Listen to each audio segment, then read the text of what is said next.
Hey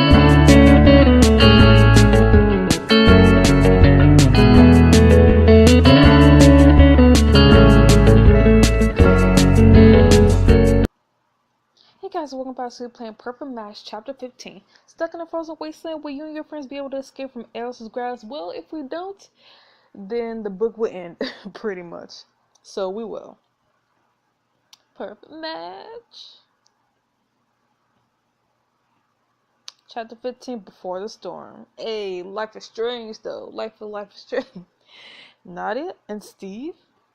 You tear your eyes from the screen. The one next to it shows Nadia's cell door, not far from yours. I'm coming for you, Nadia. With the guards out of the way, you leave the security room and sprint to where Nadia is being held. What is this place? Well, it's the high school story's living room. You glance at the master bedroom on your right. The bed and floor surfaces are covered with rose petals and unlit candles. You hear familiar petals. Hear familiar peals of laughter and fall into the living room.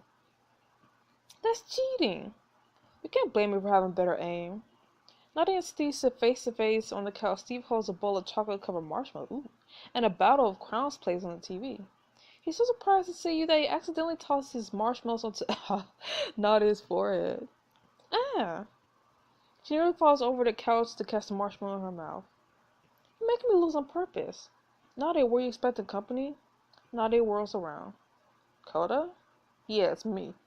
Steve stands abruptly and tidies his shirt. He offers his hand to you. I'm Steve Tennyson. Steve? Nice to meet you. I'm Coda. I don't even know what to say. Nadia, what is going on? There's no time for Netflix and chill. I enjoy it. Oh my goodness. I want to make jokes though. I'm just saying this. Have you completely forgotten why we're here? Arrows?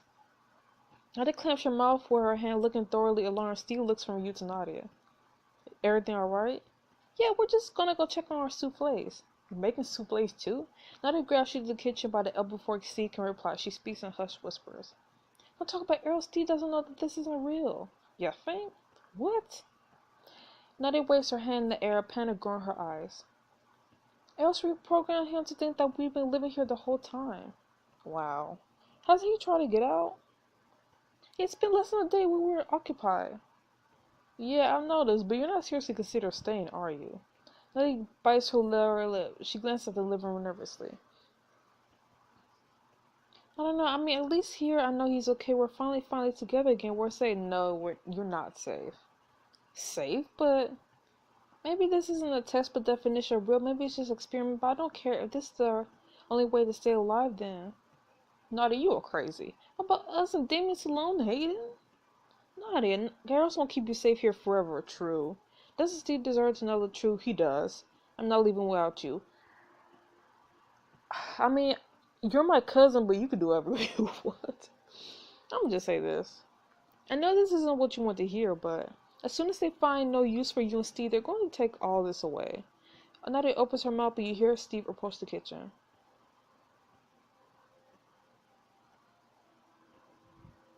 Those two plates looking good. Nadia strides to his side and curls her arm around his waist. He hugs her protectively before looking at you. You two didn't come here to check on dessert, did you? No. That word you said, it sounds familiar to me, Arrows. You turn on Nadia, silently pleading for her to see reason. After a moment, she sighs heavily. See, we had a light before this outside this house. What do you mean? This house isn't real. Eric's designed this cell to trap Nadia and wear her down to gain intel. Intel on what and why? Nadia holds Steve's face in her hands. For our first date, we went to a painting class and you took me to a candy shop on the way home. And from my apartment building, there was a wide puddle and you laid down your dragon sock across without getting my shoe. You could have just walked, the other side. You could have walked around it. Steve's eyebrows knit together as he places one hand atop of Nadia's. After a harsh summer party, we made a pillow fort on the roof. A tent with string lights, some music. And you said if it's alright with you, our love. Seconds tick by excruciatingly before Steve's troubled eyes clear up. I love to make you happy for the first time. Realization slowly dawns on his face. He glances at you and lets out a sad smile. Coda. Hey, Steve. At the airport, I watched you leave and He flinches and closes his eyes. They forced me to eject a metal table and I'm not human. No, you're not. Steve. Uh-oh. Alarm blares loudly within the house. You hear loud footsteps and shouted commands behind the door you came from. They're coming. Steve, the security pad beside the door. Steve runs to the door and punches the electric lockbox beside it. Go, I'll cover for you and Coda. Absolutely not. Nada, we don't have time to discuss this. There is no discussion. I'm not losing you again. Steve, I love you. I love you too so much, which is why you need to go. You look between the two of them. F you, Steve. Nada, Steve's right. There's no time. But Steve kissed Nadia passionately. We'll find happily ever after. Chin up, princess. Nadia smiles and lets out a choke sob. Steve nods at you and you take Nadia's hand. We'll come back for you, Steve. You run to the back door with Nadia and hear the guards barreling in the front. You look past your shoulder. The guards surround Steve. Tasers drawn. You're not getting my girl. You're a brave man, Steve. You sprint down the hallway with Nadia until leaving the mock house and the sounds of tasers behind. Coda, do you even know where we're going? No way out but through at this point. You continue down a corridor lined with barred cells.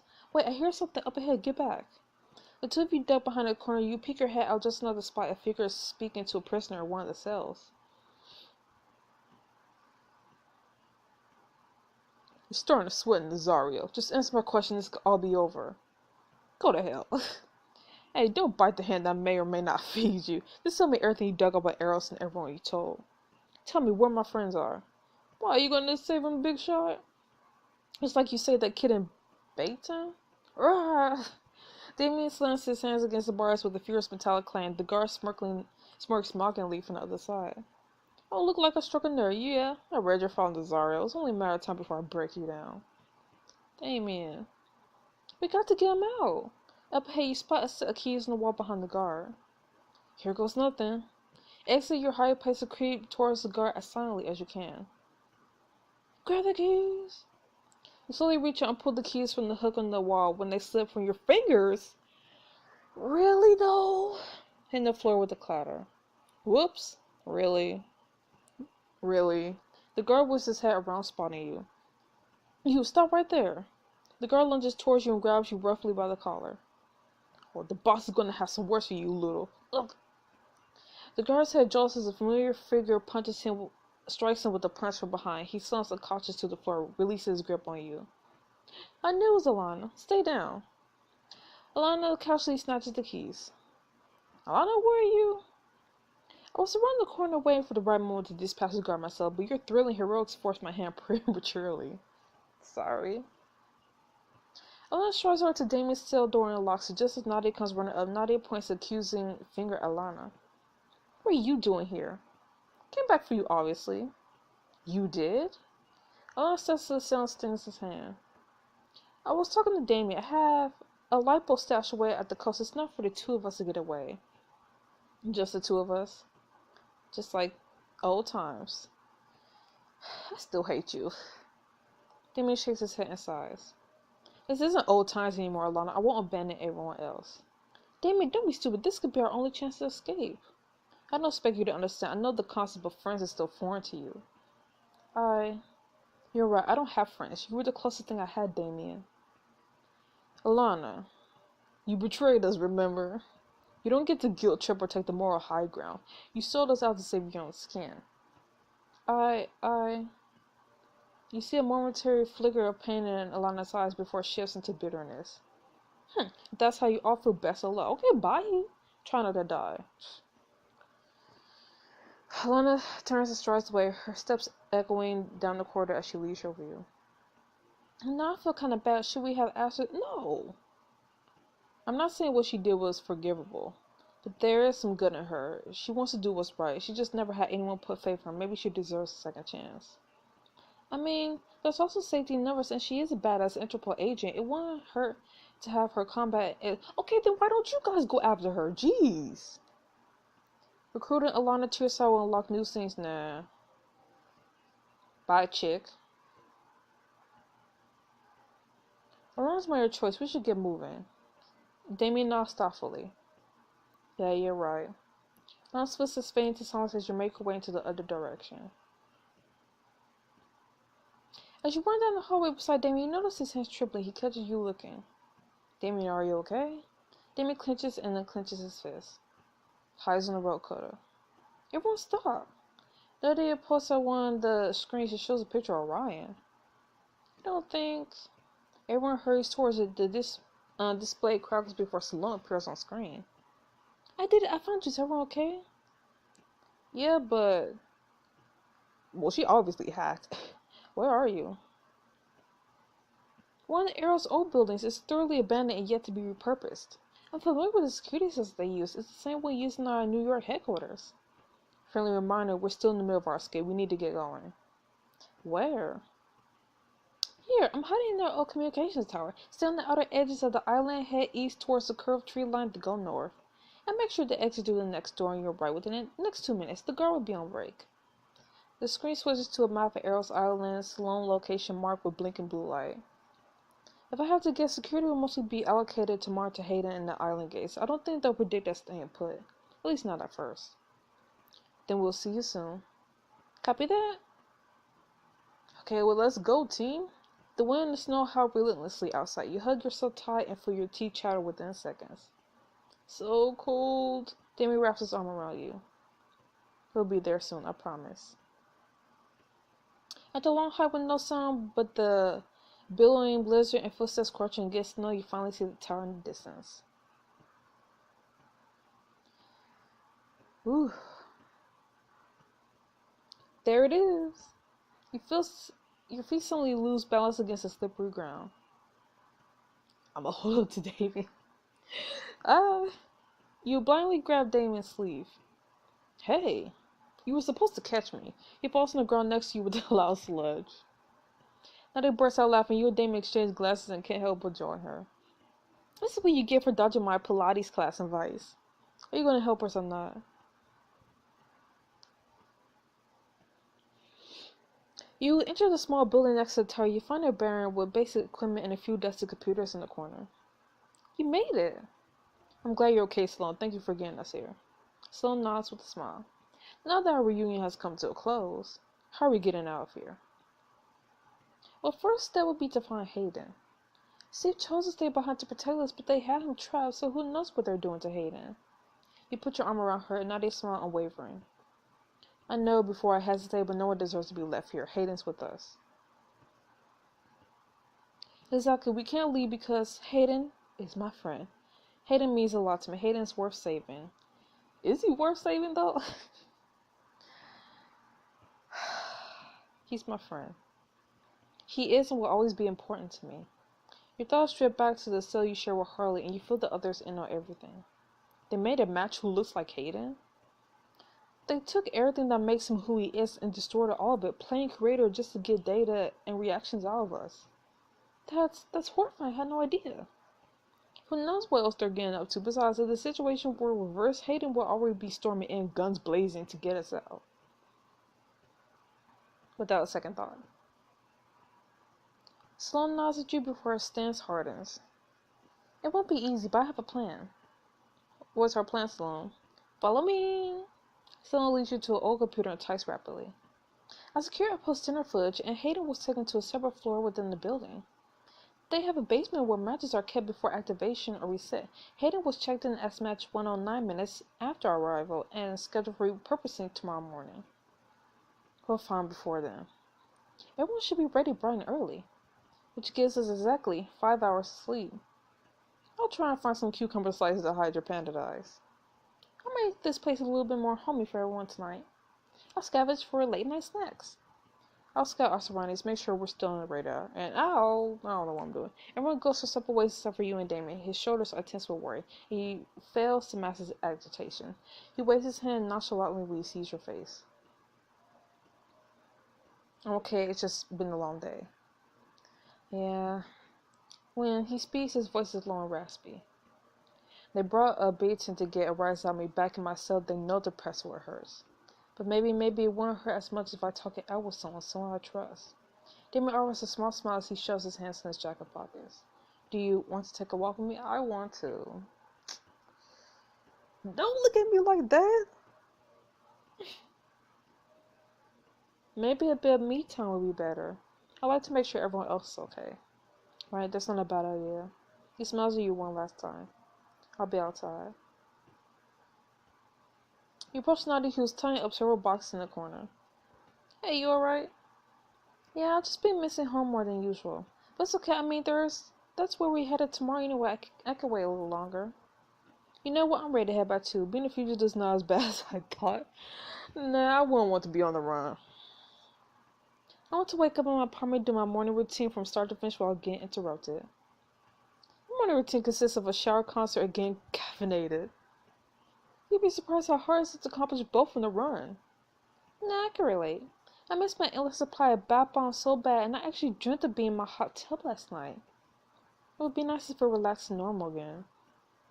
It's like the words no longer exist in our vocabulary. Then what about new normal? Our old and current lives intertwine. I think I like that. I know it may seem silly to some people running around the globe for someone else. It's not like I don't love my life for Steve, because I do, but it makes me happy. And I think someone who understands you, who makes you laugh, and genuinely loves you is worth fighting for. Your eyes trail over to Damien, who types away on the computer. Your eyes latch onto each other accidentally. He grins broadly. You immediately return back to Nadia. I agree. Nadia circles her arm around yours quickly and rests her head on your shoulder. I'm glad we went through this together, Coda. Thank you for not leaving me behind. No, I'll never do that. You approach Salon, who looks delighted at the sight of a half-full fridge. She checks the expiration dates, creating 2 mini mouths of snacks and drinks. Seems you hit the jackpot. And that's not all. Salon gestures you to come closer. She covers her mouth and whispers. I found a tent in one of the boxes and built it before you guys arrived. We can make it our own secret hideout, eat our makeshift dinner, and catch up. Do we get to hoard all the snacks? Maybe we can leave them 1 packet each? Sounds fair. I'd love to spend time with you before you know. You put our lives on the line again? Exactly. Well, I'm gonna say no to that. Why would I join you? I would rather join Damien and Sin. I'm good with resting here. I mean, it's snowing pretty hard. True, well, I'll be outside if you need me. She grabs some of the food and happily steps outside.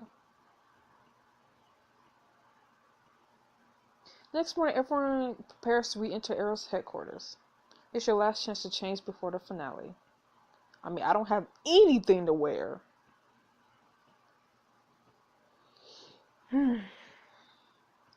Apparently, the next day, you and Sloan leave the group as you plow through the snowy tracks. Everyone okay? Depends on what you mean by okay. I'm numb from the neck down, but at least it's not snowing. Who cares about snow? I'm ready for a fight. Maybe we should get there first before that. Then onward we go. Sloan points forward like an explorer marches on. Victory! Screech! When you reach one of the hallways, Sloan points at the elevator guarded by Arrow security. You and the others stop abruptly. I've connected the security camera controls to my phone. I could play some kind of video on the monitor to distract the guards before we perform a stealth attack. Or we could try one of my trusty PI tricks, an elaborate diversion tactic meant to baffle the targets. That's vague. And to be fair, Sloan knows more about Arrows than you do. True. But I'm no stranger to infiltration and the art of deception. Just trust me on this. Your group quiets down to listen to the guards. Mr. West is deploying all available guards to search the perimeter. These prisoners must be something else. He would dispatch a team to the old comp tower. Wouldn't know about the place. How would we? Alright, we don't have much time. Are you freaking kidding me?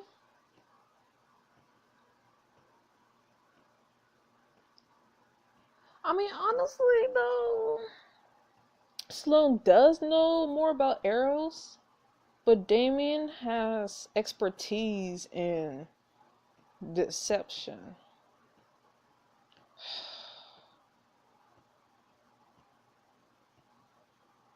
I think I might go with Sloan, though. See what happens. Fingers crossed. Sloan taps a string of code to her phone. One of the screens near the guards flicker to light. It shows the empty basement of one on duty. What's this? He approaches the screen and watches himself dance into his snazzy tooth. His eyes when he circles wildly around the hallway. How'd you get this, Tanner? It wasn't me. Damien steps up with a smirk. Not Tanner, but I like the jazz hands. Before the guard responds, Damien's fist connects with his jaw and he falls to the ground. Damien immediately grabs the guard's taser and aims at Tanner's chest. He clasps with a thud beside his companion.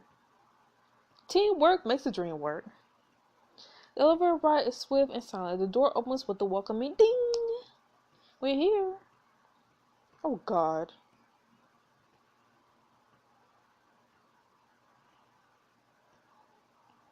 You look at the machinery on the left. Yep, those are androids. There's Hayden. You put a figure strapped to a surgical table. Your eyes scan the room and your jaw slackens in shock. And the other Hayden, I think. And the other Hayden, who's female. Are those? Sloan looks stricken, frozen to where she stands. How their matches. Everyone rushes to Hayden, you and Nadia and laughs to metal cuss while Salone tweaks his control panel. Hayden, wake up. Hayden gasps and sits upright. He takes in all of you. Not to sound grateful, but I'm getting a little sick of waking up this way. I bet. Sloan hugs him tight. Are you okay? You remember us, right? Yes, Nadia, but you shouldn't have come here. You help him stand and guide him to the door. Why? What's... A deafening siren splits the air. All of you cover your ears and duck in reflex. Attention, operative hive mind is now in effect. I repeat, Operation Hive Mind has come in. Everyone to their rendezvous points immediately. Guys. Damien curses under spray. Your eyes follow their gaze to the matches lined up against the wall. Oh shoot. No, why is this like Detroit? Why? Match's eyes snap open one at a time, locking in on you and your friends. This can't be good. Detroit could become human people. Anyway, so this was another action-packed episode. I really hope we'll get out, and I wonder what's going to happen after, we go back to our lives. Like, will the book end? Or, like, I'm curious. So, anyways, I'll see you guys next week for the next chapter of Perfect Match. So, see you then. Bye-bye.